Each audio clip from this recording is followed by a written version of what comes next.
Salut la compagnie, j'espère que vous allez bien. On se retrouve pour une nouvelle présentation d'une campagne Kickstarter qui est déjà en cours. J'arrive presque en retard, non, en plein milieu de cette campagne. J'ai la chance d'avoir reçu un prototype de The Breach chez Ludus Manu Studios. Donc la campagne est en cours, elle termine dans une grosse dizaine de jours, vers le 7-8 juin de mémoire. C'est un jeu compétitif de 1 à 4 joueurs pour des parties annoncées de 60 à 90 minutes. On va être dans un univers de informatique, je dirais, d'avatar.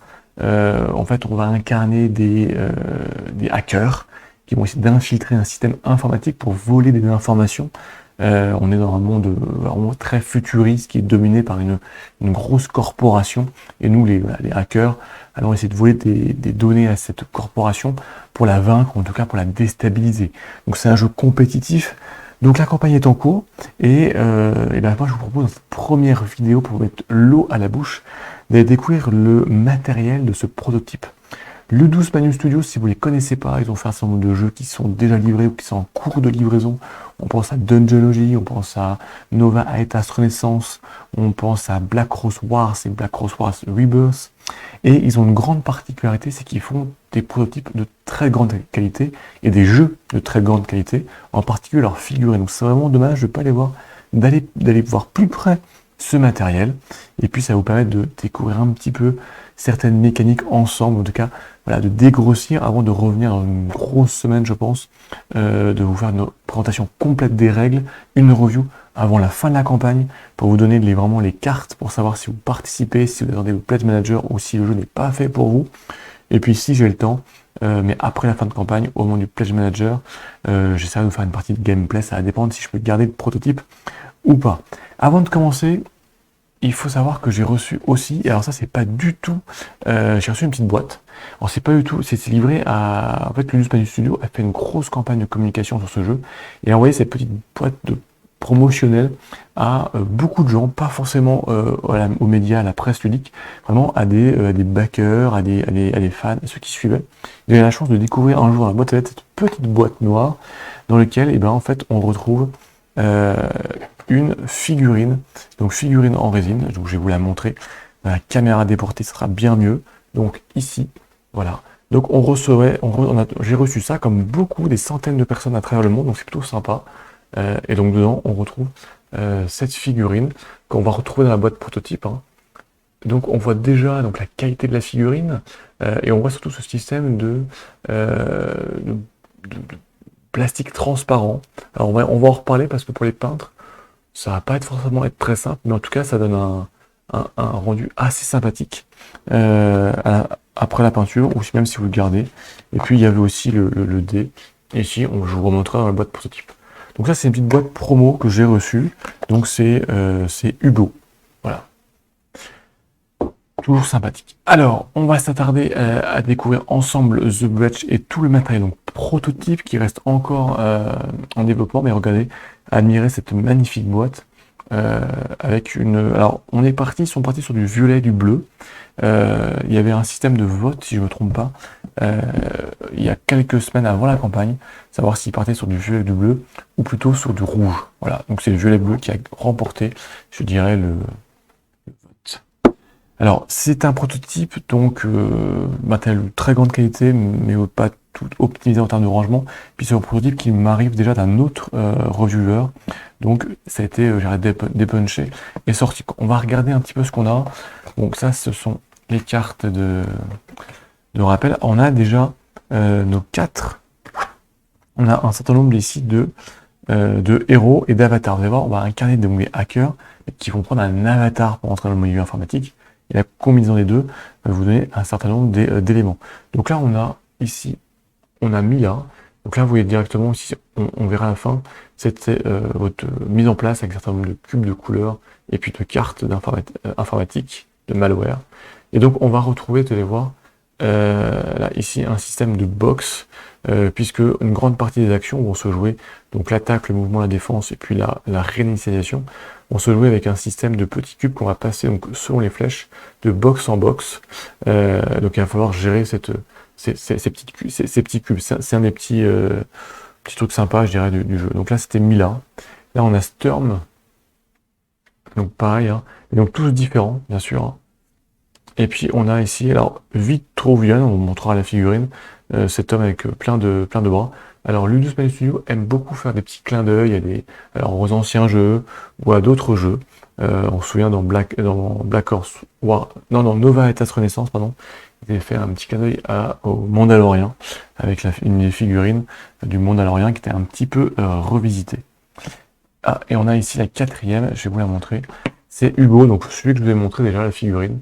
Donc on retrouve Hugo avec son gros bouclier.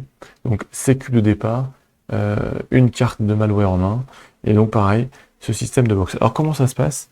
En fait ici on a un système de plateau joueur, donc on en a 4, hein, dans lequel entre autres on va pouvoir venir ici glisser donc justement nos informations, notre carte. Voilà, et donc on aura toutes les informations qui vont être dans notre plateau. Alors c'est un plateau déjà double épaisseur, donc les cubes vont être retenus, c'est plutôt mal. Donc là-dessus rapidement, on va mettre ici la carte de notre avatar. Ici je vous montrerai, on va glisser la carte de notre personnage. C'est la combinaison des deux qui vont donner un certain nombre de caractéristiques, donc c'est une grosse rejouabilité, surtout avec tout ce qui vont être débloqués en stretch goal. Ici on a la piste de menaces. Chaque fois qu'on arrivera à 2 menaces, on prendra un virus. Quand on prend 3 virus, on est déconnecté, il faudra revenir dans le jeu. Ici, on a un certain nombre de cubes qui vont permettre de les enlever pour des cubes d'amélioration, en fait des pistes d'amélioration, et qu'on va venir ici débloquer. Vous verrez ici, on a une autre carte, je vous montrerai. C'est une carte on a 2 cartes de programme programme d'un virus informatique. On va mettre ici, ça donne des bonus. Et ici, c'est une piste qui est très importante, puisqu'en fait, c'est le nombre d'actions qu'on a. Donc 2 actions, puis 3, jusqu'à 4 actions. Ça va dépendre du nombre de tokens, donc justement de dossiers informatiques qu'on a volés, je vais vous montrer. Donc tout ça, c'est plutôt pas mal foutu, parce qu'on va pouvoir venir ici, vraiment tout caler, et ça bouge pas, et je vous rappelle que c'est du matériel prototype. Alors bien sûr, on a ces plateaux, donc tous différents, on en a 4. Donc là, voilà, on va les regarder. Hop là. Donc chacun avec une couleur dominante, hein, puisque après ça sera votre couleur dans le jeu. Et ça, c'est ce qui est dingue, c'est du prototype. On a vraiment une boîte qui pourrait presque être vendue en boutique. Là, c'est le plateau c'est le plateau du ennemi, en fait, on va dire, hein, donc du système informatique que vous allez combattre, que vous essayez d'infecter, de vous infiltrer. Donc ici, en fait, on retrouve des pistes de menaces des 3 types d'ennemis, hein. Donc du plus faible au plus fort. Le plus fort, c'est un gardien. Donc lui qui est vraiment badass. Quand il arrive en jeu, il va falloir faire très attention. Et on va ici remettre leur cadre d'activation, comme on va le voir.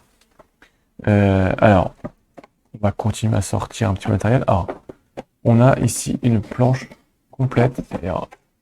C'est vrai, tout est super bien rangé. Quand je vous dis, c'est digne d'une boîte de matériel de jeu de société classique en boutique déjà. C'est assez dingue. Donc, on va regarder un petit peu tout ça. C'est là on va retrouver donc nos héros. Alors ici vous retrouvez donc le fameux héros. Donc c'est Hugo. Vraiment les figurines en prototype, bon il y a quelques lignes de moulure, mais elles sont superbes. Alors, très détaillées. Là-dessus, le Ludus Magnus Studio fait des très très jolies figurines. On va regarder nos 4 héros. Ici on a le fameux, alors je ne donnerai pas le nom parce que je l'ai oublié, avec ses fameux bras. Voilà. On a ici une autre, alors c'est une héroïne avec un système, donc elle c'est un arc qu'elle a, avec ce système donc toujours ce système de résine transparente. Alors tout de suite pour les peintres, Ludus nous a dit que cette résine, c'était pas un système clippé, donc vous ne pourrez pas l'enlever. Donc si vous voulez peindre, sous-coucher, etc., il va falloir en fait la protéger. Donc ça c'est pas forcément une bonne nouvelle pour les peintres. Il faudra mettre donc une pâte de masquage pour pouvoir cacher si vous voulez conserver le plastique tel quel, si vous voulez pas le repeindre, ce plastique un peu transparent. Donc voilà, donc ça va pas forcément aider nos amis les peintres. Donc là, on a une dizaine de petites figurines comme ça, donc c'est des figurines de genre ennemies, si je peux dire. Donc là, quand on a une dizaine, ce sont des petites figurines qui vont venir vous embêter. On le voit bien ici à cette système de demi-base, comment dire, collé à votre figurine de héros. Et ça va vous donner un peu un malus. Hein. Voilà. Là, vous collez dessus. Donc ça, on a une sorte... Ça me fait penser un petit peu au vert dans le 7e continent. Donc toujours ce système de résine. Et qui, voilà, qui pour ceux qui ne peignent pas, en revanche, plutôt sympa. Parce que ça va vous donner, voilà, sans peindre, vous aurez déjà des petites choses un peu vivantes. Ici, une sorte d'œil.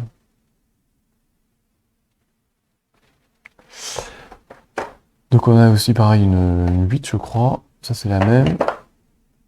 Ah, là on a une sorte de... Ouais, je sais pas trop ce que c'est. Une bonne femme.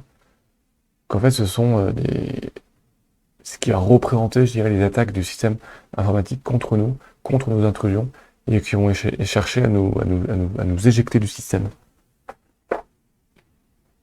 Voilà donc les figurines de cette première boîte. Je dis première parce qu'il y en a d'autres. Là.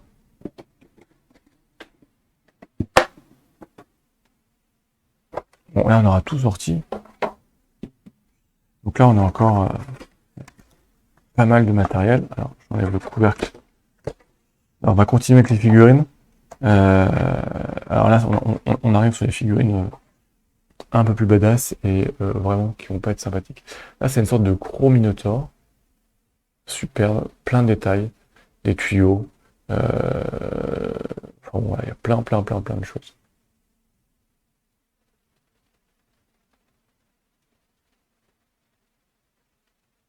Une grosse hache.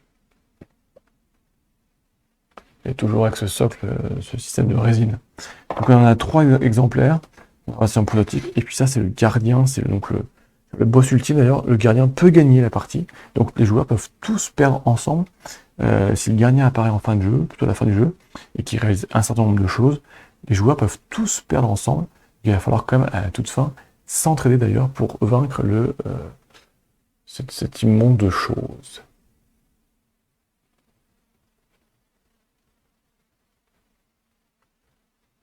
Bon, au niveau figurine, prototype, il n'y a rien à dire. Très joli. Après, la DA, on apprécie ou pas. Alors, c'est vraiment un parti pris parce que on est dans un système informatique, donc c'est difficile de représenter ça dans la réalité. Donc, soit vous accrochez, soit on n'accroche pas. Ça, voilà, c'est pas un monde réel qu'on met en jeu de société. Donc là, on a un certain nombre de tuiles. Je vais vous montrer. Ce sont les tuiles qui vont représenter le terrain, donc le nombre de joueurs. Vous allez faire un carré ou un rectangle de 3 par 3, 4 par 3, 4 par 4, qui va être plus ou moins grand. Et c'est une salle où on va se balader. Et puis je vais vous montrer un petit peu comment ça se passe. Donc voilà, c'est un petit peu des systèmes de nœuds informatiques, de nœuds, je dirais nodo. Voilà, on a un peu un système de virus là. Je vais montrer. Regardez tout ça. Qu'on voit, hein, il y a des systèmes en fait, donc là, quand on va les coller nos deux tuiles, hein, on va se mettre voilà, comme ça. Si je colle mes deux tuiles là, on voit bien que ici je vais avoir une porte, hein. Alors, en tout cas un passage qui aura un certain coût. En revanche, il y a des endroits, ici, je n'ai pas de passage, je suis en bout de tuile, hein, donc là je serai coincé, je préfère passer de cette salle, si je peux dire, à cette salle. Hein. Il y aura des blocs, des murs qu'on pourra casser, si je peux dire, temporairement ou définitivement, grâce à des virus informatiques. On va retrouver ici aussi un effet de salle, un petit peu comme dans Black Rose Wars. Pas tout à fait la même chose, mais un effet de salle. Donc ici, c'est les attaques on va pouvoir attaquer non pas de façon adjacente, donc la même salle, mais de façon dans les salles qui sont reliées. Hein. Ici, on va pouvoir, pour un certain coup, piocher des pions de recherche qui vont donner des bonus. Voilà, il y a vraiment, voilà, chaque salle a son effet. Donc là, dans le déplacement, il y aura un effet. Voilà, chaque salle a son effet. Donc voilà, vraiment, la DA, encore, on trouve un peu les grands tentacules du gardien, là, comme s'il arrivait. C'est d'ailleurs en fait, c'est la salle Oméga, c'est la salle où il apparaît, donc qui arrive en fin de jeu, et voilà. Donc c'est pour ça qu'on le voit apparaître derrière de dos. Donc là on a d'autres, hein. Donc côté un petit peu toujours violet, bleu. Hop là, sur l'envers. Donc voilà les tuiles. Alors en fait les tuiles, si on veut regarder tout de suite, en fait on va les mettre comme ça. On va en mettre à plusieurs, je vais en mettre que 4. Et ce qui se passe en fait, c'est que ça va créer un petit vide au centre. Et vous allez voir, on va mettre ici un dossier informatique d'une certaine couleur. Et l'objectif, c'est d'aller le récupérer. Alors, comment est-ce qu'on va récupérer? Quand on a des tokens. On va mettre ici. Alors, je ne sais pas si je les ai là. Voilà, ils sont là. Il y a plein de tokens. Par exemple, là, il y a plusieurs couleurs. Donc là, c'est le rose. Donc là, si je le mettrai au centre. Et donc, pour venir le récupérer, il va falloir que je vienne par certaines actions marquer que j'ai infecté les 4 salles qui sont environnantes. Donc là, je cherche un dernier vert. Donc, si à un moment donné, le joueur vert a réussi à mettre un système, 4 virus, si je puis dire, dans le système, il va pouvoir venir récupérer ce jeton. Et donc, d'ailleurs, il va pouvoir le mettre. Il va le mettre ici. Et donc, ce qui veut dire qu'il va pouvoir passer, donc non plus à 2 actions, mais à la limite à 3 actions. Voilà. Et vous avez aussi des demi-dossiers, si je puis dire, qu'on vient mettre ici, en bout de plateau. Donc là, il faut uniquement avoir les 2 salles adjacentes pour pouvoir récupérer ce dossier et le mettre, donc pareil, ici. Donc à chaque fois, vous allez compléter votre ligne, et donc avoir plus d'actions, plus de possibilités, etc. Maintenant, on va pouvoir vous les voler, ou plutôt vous les copier. Donc il va falloir être vigilant. Il y aura une course, je dirais, au contrôle des zones pour prendre les dossiers qui nous intéressent, sachant qu'on va voir dans les cartes, en fait, chaque joueur a des objectifs. Donc ces objectifs, c'est d'aller rechercher certains types de couleurs. Bah, tiens, on va les regarder, toutes les cartes. Donc là, il y a plein de cartes. Donc les cartes, on va essayer de les trier rapidement parce que là, voilà, et tout ça. Voilà. Tac.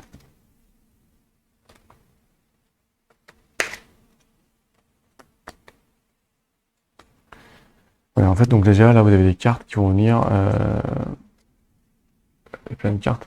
Vont venir, justement, on va pouvoir venir modifier ici les coûts de déplacement, en fait. Ouvrir, pardon, ça va être comme ça. Ouvrir des brèches à certains endroits, mais contre un coût en déplacement qui va être plus important, ou même parfois qui vont vous demander d'avoir un certain type de dossier, par exemple ici, si je viens comme ça, pour pouvoir franchir, j'aurai un point de déplacement, plus j'aurais besoin d'avoir un dossier informatique vert, un demi-dossier, pour pouvoir passer. Voilà, il y a des cartes qui vont venir modifier le jeu. Ici, vous verrez, on a 4 cartes de récompense.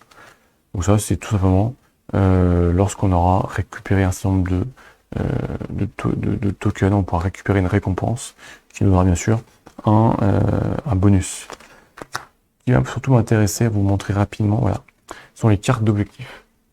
Donc voilà, donc une carte d'objectif, comment ça se présente? Ben, en fait, ça nous demande de récupérer un gros dossier vert, un gros dossier bleu et un demi-dossier rose. Et puis il y en a d'autres, hein, donc ça peut être vert, bleu, jaune, vert, rose, jaune, etc., etc. Et donc, dès que quelqu'un a réussi à récupérer la combinaison qui lui est propre, qui connaît que lui, et ben il gagne la partie. Donc voilà, donc l'objectif du jeu, c'est de récupérer les dossiers informatiques, complets ou des demi, et donc d'être le premier à réaliser son objectif, qui consiste toujours à deux gros dossiers et un petit dossier. Voilà. Et donc, si en début de partie, on va mettre différentes couleurs selon la mise en place qu'on va avoir. Alors, on a des cartes de personnages, et puis on a des cartes au niveau des hackers. En fait, quand on va choisir notre hacker et son avatar, on va récupérer des cartes informatiques qui vont constituer un deck de cartes avec différents types de cartes. Il y a des tactiques, programmes et missions qui vont nous donner en fait des bonus, des actions spéciales à jouer à différents moments du jeu. Donc par exemple là, il y a 7 cartes pour l'avatar. Donc là, on aurait les 7 cartes donc, de cet avatar-là. Et donc, on a différentes cartes. On a des cartes programme, des cartes mission, des cartes tactiques. En fait, les cartes tactiques, grosso modo, ce sont des cartes en fait à jouer à votre tour de jeu. Et qui donc, ou si vous êtes victime d'une attaque, et qui vont vous donner un bonus. Voilà. Par exemple, ici, à votre tour, vous jouez cette carte et vous donne une attaque, un bonus de plus 2 jusqu'à la fin de votre tour. Voilà, tout simplement. Carte de tactique. On a les cartes, on regarde les cartes de mission. Les petites cartes de mission. Donc là, en fait, des cartes de mission, c'est quand on remplit une certaine condition, on gagne un bonus. Voilà, on a 2 cartes de mission. Ça ne fait pas gagner le jeu, ça. Hein, et puis on a donc une carte de programme avec notre avatar, une autre carte de programme avec notre hacker. Et donc vous allez voir, ces 2 cartes de programme, ce sont les 2 cartes, vous allez voir, qu'on glisse dans notre plateau. C'est assez amusant. Et puis on a 2 cartes de tactique alliées avec notre figurine de hacker. Donc, tout ça, ces différentes cartes vont constituer notre deck de cartes. On va juste vous le trouver, je crois qu'il y a une autre carte programme, c'est même sûr d'ailleurs. Voilà. Donc ici notre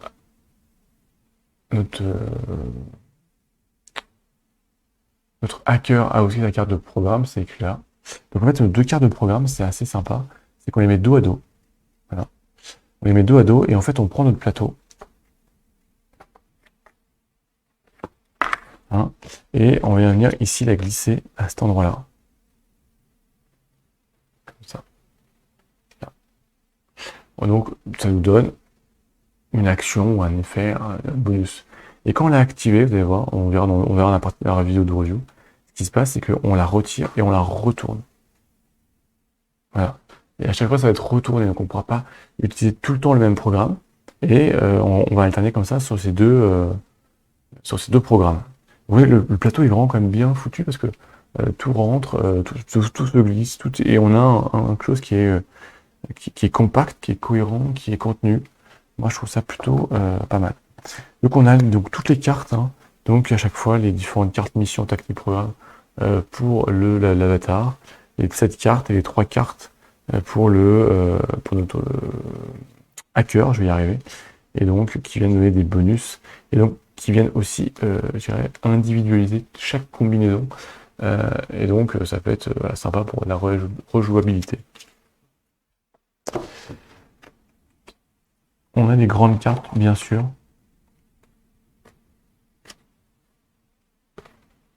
Alors on a nos fameuses, donc, nos 4 hackers. Hein. Ça, c'est un personnage de Matrix.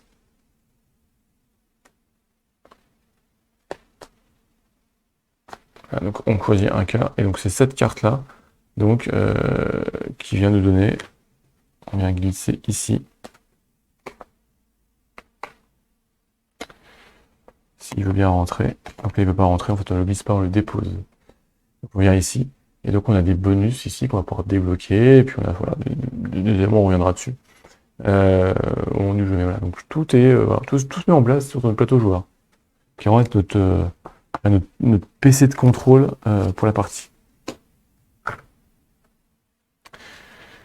On a des cartes, donc bien sûr, qui retrouvent par rapport aux ennemis, donc là, le fameux taureau, qui va vous donner un petit peu ses caractéristiques. Donc ici, il va falloir mettre 2 virus pour le vaincre. Et puis voilà, il a certains effets de jeu. Donc pareil pour nos petits verres. Hein. Chacun vient avec sa carte d'activation.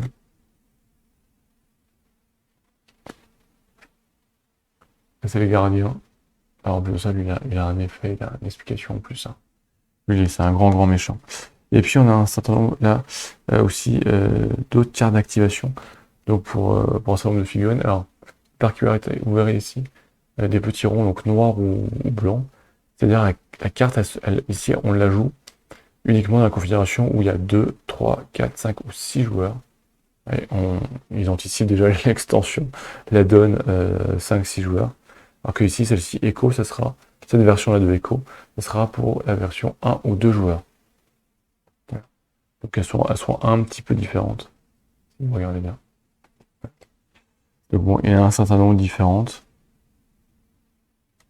À chaque fois, pour les différentes figurines ennemies, il y a tout un deck. On y reviendra. Tentacle. C'est pas très sympathique tout ça. Un gardien. Le gardien du prototype. Mais il y en a d'autres qui sont déjà débloqués en stretch ball. Si ma mémoire ne me fait pas défaut. Voilà, le Minotaur. Moi j'ai pas le Minotaur, mais c'est Kinodontas. Voilà, donc, bon, les cartes on y reviendra. Surtout ce qui était intéressant de voir, c'était les figurines. Alors qu'est-ce que reste? On retrouve, il y a un dé. Voilà, c'est un dé de. Hop là. C'est un dé avec des faces bizarres. Vous verrez, c'est pour les attaques, entre autres, pour les infections. C'est le dé qu'on retrouve dans la boîte de promo que je vous ai montré. Et puis on a donc un certain nombre de, bien sûr, de petits cubes de couleurs, donc ça, rien de particulier. Ce sont donc ces fameux cubes qui vont tourner sur le plateau entre les différentes boxes et il va falloir gérer, puisque ce sont ces cubes-là qu'on va utiliser, alors qu'on va déplacer pour pouvoir réaliser des actions. Et s'ils ne sont pas dans la bonne box au bon moment, bah, je ne pourrais pas utiliser l'action, il va falloir vraiment gérer leur emplacement. Et je ne pourrais pas les mettre au jeu, sauf à me reconfigurer, et ça me fera perdre un temps, une action, donc à utiliser au bon moment. Voilà, donc c'était vraiment une petite vidéo pour vraiment vous mettre l'eau à la bouche. On rentrera vraiment dans le cœur du sujet, dans le cœur dans le jeu pour vraiment vous expliquer toutes les règles qui sont pas excessivement difficiles. Et voilà, j'ai commencé un petit peu à les travailler, à regarder tout ça. C'est pas excessivement difficile, mais il y a des petites choses sympas.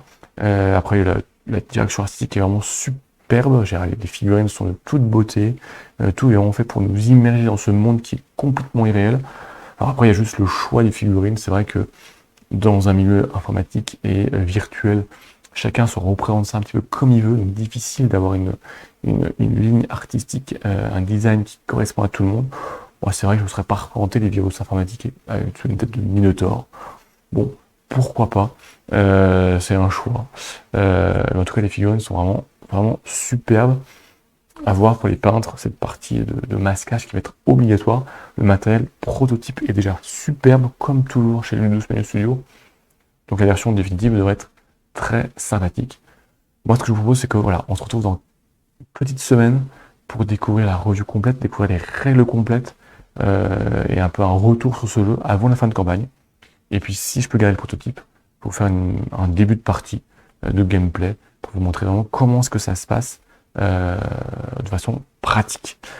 En attendant, mais dès maintenant, pendant la campagne, si vous avez des questions, n'hésitez pas, je pourrais vous les répondre, j'ai le jeu sous la main, donc autant faire partager, autant vous en faire profiter pour vous donner, pour vous permettre à vous de choisir si vous vous lancez ou non dans cette campagne Kickstarter, si vous attendez le Let's Play, ou si par hasard vous n'y allez pas. En tout cas, c'est un grand plaisir de pouvoir vous présenter ce jeu qui était vraiment attendu avec un éditeur que j'apprécie, que j'aime bien suivre, même si on commence à avoir quelques projets à livrer, donc on suit ça aussi de façon précise, parce qu'il faut être exigeant, mais juste avec nos éditeurs, à qui on confie notre argent, à qui on croit et en qui on soutient. En plus, ils ont des beaux jeux à nous fournir, comme Nova Etas Renaissance et Black Cross Wars Rivers, qui vont être, je pense, superbes.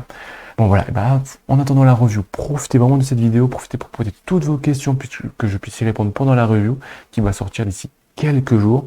Suivez la campagne, et d'ici là, portez-vous bien, amusez-vous, et nous on se retrouve très très vite pour de nouvelles aventures. Ciao les meeples.